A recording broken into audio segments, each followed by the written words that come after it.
प्रणाम बच्चों। In part number 10 बेटा we learn about the method of allotting of resources. Every nation tries to attain the speedy economic development by making the best possible allocation of resources. Allotment of resources is mainly done by two methods: market mechanism and socialist system. Both the systems are opposite to each other. Clear बेटा? Particularly बेटा developed nation है, developing Nations है, तो हर country जो है बेटा अपनी अलग अलग तरीके के इकोनॉमिकल डेवलपमेंट के सिस्टम के साथ चलता है। बहुत सारे डेवलप्ड नेशन हैं जिनकी इकोनॉमी मार्केट मैकेनिज्म सिस्टम से चलती है, बहुत सारे ऐसे कंट्रीज़ हैं जो सोशलिस्ट सिस्टम को फॉलो करते हैं, और पर्टिकुलरली कुछ कंट्रीज़ ऐसे हैं जो मिक्स्ड इकोनॉमी के साथ चलते हैं। क्लियर? हर एक पर्टिकुलर जो सिस्टम्स है बेटा मार्केट के, उनके अपने अपने बेनिफिट्स भी हैं, उनके अपने अपने एडवांटेजेस भी हैं और डिसएडवांटेजेस भी हैं। क्लियर? तो पर्टिकुलर जैसे डेवलप्ड नेशन है, डेवलपिंग नेशंस है, तो ये अपनी अपनी पॉलिसीज़ के थ्रू अपने मार्केट्स को चलाते हैं बेटा। ये सिस्टम्स मार्केट सिस्टम और सोशलिस्ट सिस्टम ऐसे देखा जाए बेटा तो एक बिल्कुल दोनों एक दूसरे से ऑपोजिट है। क्लियर? लेकिन इन दोनों सिस्टम्स के बहुत सारे ऐसे अच्छे वर्चूज़ हैं जिसको मिक्स्ड इकोनॉमी के अंदर एक तरीके का उसका मिक्सचर प्रिपेयर करके उसको मिंगल करके भी बहुत सारे, जैसे इंडिया जैसा डेवलपिंग नेशन मिक्स्ड इकोनॉमी के साथ चलता है, यानी कि 50% मार्केट मैकेनिज्म सिस्टम और 50% socialist system. Every country accept one or the other method as per their requirement. ठीक है बेटा, हर कंट्री अपनी रिक्वायरमेंट के हिसाब से मेथड को सिलेक्ट करता है। अब हम देखते हैं बेटा कि what is market system. Market system, Nations like America, Japan etcetera have made their economic development through the market system. Market system is also called the capitalist system. In this method, the process of resources allocation is done on the basis of profit scope. Clear बेटा? Market system के जो best दो examples है बेटा वो developed nation like America and Japan है। In particular countries की जो इकोनॉमी है वो मार्केट सिस्टम पे चलती है बेटा। मार्केट सिस्टम को कैपिटलिस्ट सिस्टम भी कहा जाता है बेटा। ये एक तरीके का मूढ़ीवादी तंत्र है, ऐसा हम मान के चल सकते हैं, जहाँ पे कैपिटल को बराबर मूडी को बेटा ज़्यादा इंपॉर्टेंट दी जाती है। मार्केट सिस्टम जो है उसके सेंटर में हमेशा प्रॉफिट होता है। इन पर्टिकुलर इस तरीके की इकोनॉमी में, इस तरीके की इकोनॉमिक पॉलिसीज़ के अंदर बेटा उन्हीं पर्टिकुलर प्रोडक्शंस को ज़्यादा इंपॉर्टेंट दी जाती है जिसमें प्रॉफिट को ज़्यादा से ज़्यादा एक तरीके से हासिल किया जा सके। In production and it's related activities profit is at the centre. इसीलिए मार्केट सिस्टम में प्रॉफिट जो है सेंटर में होता है। ये जितने भी वर्ड्स मैं अंडरलाइन कर रही हूँ बेटा ये सब मेन ऑब्जेक्टिव क्वेश्चंस है जिनके आप आंसर्स ध्यान में रखेंगे। People invest in those industries which they find the more scope of profit. लोग उन्हीं पर्टिकुलर बिजनेस में, इंडस्ट्रीज़ में इन्वेस्टमेंट करते हैं बेटा जहाँ पे प्रॉफिट का स्कोप ज़्यादा होता है। ठीक है, इन्वेस्टमेंट वहीं पे किया जाता है। Market is completely free in this system. इस सिस्टम में मार्केट कम्प्लीटली फ्री होता है बेटा, इसमें गवर्नमेंट का कोई भी इंटरफियर होता नहीं है। Government does not have any specific economic policy और does not play any role in this method. Competition play a vital role in market system. In this competitive market, the owners has to increase the working capacity to the greatest extent in order to obtain the maximum profit. Okay, अब second paragraph में हम यहाँ पे समझ रहे बेटा कि जो कंपटीशन है वो एक तरीके से वाइटल रोल प्ले करता है, एकदम इंपॉर्टेंट रोल प्ले करता है बेटा। Clear? In this competitive market the honour has to increase the working capacity to the greatest extent in order to obtain the maximum property. इस कॉम्पिटिटिव मार्केट के अंदर बेटा जो ऑनर है वो मैक्सिमम प्रॉफिट हासिल करने के लिए बेटा वर्किंग कैपेसिटी को एक्सटेंडेड मैनर में यूज़ करता है ताकि वो ज़्यादा से ज़्यादा प्रॉफिट को कमा सके। Because of this method many new researches are done and new methods of production are created. और इसी पर्टिकुलर सिस्टमेटिक मेथड की वजह से बेटा नए नए रिसर्चेज होते रहते हैं, नई नई मेथड्स टेक्निक्स जो है आती रहती है, यानी कि इसका बेनिफिट कंज्यूमर्स को मिलता है बेटा। हमारे पास बहुत सारे एक तरीके से चॉइसेस बढ़ जाते हैं। क्यों?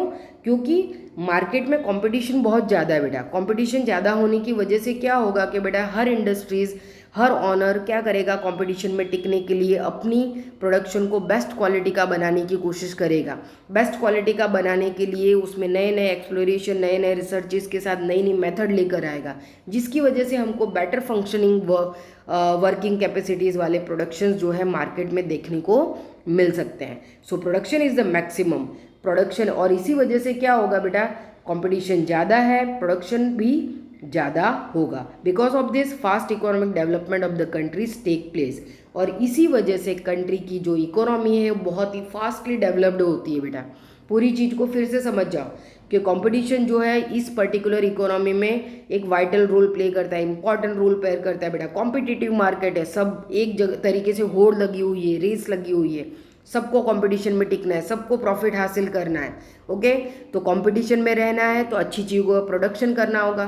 ठीक है, गुड्स ऐसे होने चाहिए जो कंज्यूमर को एक तरीके से उसकी तरफ अट्रैक्ट करें, उनका फंक्शन इतना बेटर होना चाहिए। जब इस तरीके का काम होगा बेटा तो एक्सप्लोरेशन, रिसर्चेज, नई मेथड्स और भी धीरे धीरे डेवलप्ड होती जाएंगी। Okay, new method, new technique, new researches होते रहेंगे तो कंट्री की इकोनॉमी जो है वो फास्टली डेवलप्ड होगी, मैक्सिमम प्रोडक्शन होने लगेगा, जिसकी वजह से प्रॉफिट भी ज़्यादा होगा। प्रॉफिट ज़्यादा होगा तो क्या होगा, कंट्री वेल्दी बनेगी। कंट्री वेल्दी है यानी कि उसकी नेशनल इनकम इंक्रीज होगी, नेशनल इनकम इंक्रीज होगी यानी कि पर कैपिटा इनकम इंक्रीज होगी, और पर कैपिटा इनकम इंक्रीज होगी यानी कि वहाँ के नागरिकों के पास आवक बहुत ज़्यादा है, अर्निंग बहुत ज़्यादा है, जिसकी वजह से उनका लिविंग स्टैंडर्ड भी बेटर होगा। देखो कितना बड़ा सर्कुलेशन है। इसको अभी एक सिंपल से एग्जांपल के साथ भी मैं आपको समझा देती हूँ, लास्ट के 2 लाइन कंप्लीट करके। दस competition control the whole market like an invisible hand, as the state does not interfere, this system is also known as free economy. ठीक है बेटा, कंपटीशन जो है वो एक तरीके से इनविजिबल हैंड्स में है। इकोनॉमी के अंदर पता ही नहीं चलता है बेटा कि इकोनॉमी किसके थ्रू पर्टिकुलरली रन अप कर रही है, सर्कल कौन घुमा रहा है, इनविजिबल हैंड्स के हाथ में चल रही है, लेकिन फिर भी बहुत बेटर चलती है। ऐसी इकोनॉमी को हम फ्री इकोनॉमिक सिस्टम कहते हैं। क्यों? क्योंकि इसमें गवर्नमेंट का कोई भी इंटरफेरेंस होता नहीं है। इकोनॉमिक सिस्टम को उन्होंने फ्री रखा हुआ है। ठीक है, पर्टिकुलरली उनकी शर्त क्या है कि प्रॉफिटेबल मार्जिन होना चाहिए। तो ऐसा बेस्ट सिस्टम हमको अमेरिका और जापान जैसे कंट्रीज़ में देखने को मिलता है। ओके, अब एक सिंपल से एग्जांपल से मैं आपको ये कंपटीशन वाला पॉइंट समझा देती हूँ कि समझ लो कि बेटा मार्केट के अंदर मेरे पास मुझे रेफ्रिजरेटर खरीदना है। ठीक है, मार्केट में एक 12,000 वाला भी रेफ्रिजरेटर है, 14,000 वाला भी अवेलेबल है, 16,000 वाला भी अवेलेबल है, 18,000 वाला भी अवेलेबल है। क्लियर, रेफ्रिजरेटर खरीदना है, लेकिन मार्केट सिस्टम का एक पर्टिकुलरली वो क्या है बेटा एडवांटेजेस कि कंपटीशन इतना ज़्यादा है तो वो लोग क्या करेंगे बेटा, फंक्शन, क्वालिटी, उसके अंदर किसी भी तरीके का समझौता नहीं होता है। मेरे पास चॉइसेस बहुत हैं, शायद 12-14 हज़ार वाले जो रेफ्रिजरेटर हैं बेटा उनके फंक्शन, उनकी क्वालिटी भी 16 और 18,000 के कंपैरिजन में बहुत ही नियर बाय है।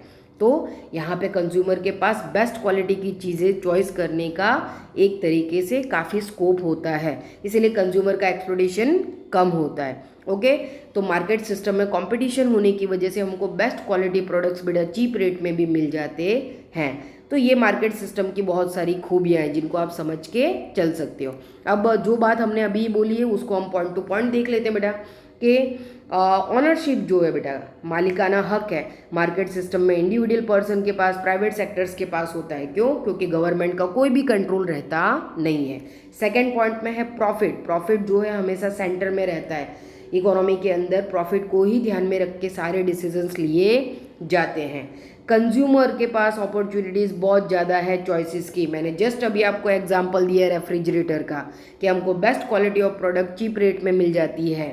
Fourth number, government interference in this system. बेटा यहाँ पे इस सिस्टम में हमको गवर्नमेंट का इंटरफेरेंस दिखाई देता नहीं है। गवर्नमेंट ने इकोनॉमी को फ्री रखा हुआ है जिसके बहुत सारे फायदे कंज्यूमर से लेके ऑनर्स तक सभी को मिलते हैं। Distribution of resources is based on profit. जो डिस्ट्रीब्यूशन है बेटा वो ज़्यादातर प्रॉफिट के बेस पे डिस्ट्रीब्यूट किए जाते हैं रिसोर्सेज को, बराबर, ताकि मैक्सिमम प्रॉफिट करने वाले जो बिजनेस है बेटा उनको रिसोर्सेज का डिस्ट्रीब्यूशन ज़्यादा होता है। उनको डिस्ट्रीब्यूशन ज़्यादा होता है तो एबंडेंट वे में प्रोडक्शन करते हैं। एबंडेंट वे में प्रोडक्शन करते हैं यानी कि कहीं ना कहीं इकोनॉमिकल वेल्थ बढ़ती है, और इकोनॉमिकल वेल्थ बढ़ती है तो मैंने बोला कि वापस से वही इनकम वाला सिस्टम बढ़ जाता है। नेशनल इनकम इंक्रीज होगी, पर कैपिटा इनकम इंक्रीज होगी, लिविंग स्टैंडर्ड इंक्रीज होगा, यानी कि पूरा का पूरा इकोनॉमी का एकदम प्लस पॉइंट वाला सर्कल घूमेगा जो कि काफ़ी हेल्दी होता है। ओके, यानी कि एक पर्टिकुलर डेवलप्ड नेशन की आप देखो यहाँ पे फीचर्स देख सकते हो बेटा उन डेवलप्ड नेशन के, क्यों डेवलप्ड क्यों है। ओके, 6 नंबर में देखो, economic decision are taken while the keeping price mechanism. Economic के जो डिसीजन है वो प्राइस मैकेनिज्म को ध्यान में रखकर लिए जाते हैं, यानी कि प्रॉफिट हो इसी तरीके से प्राइजेस को डिसाइड किया जाता है। ओके, अब नेक्स्ट वीडियो के अंदर हम बेटा इनके बेनिफिट्स के बारे में देखेंगे। Thank you.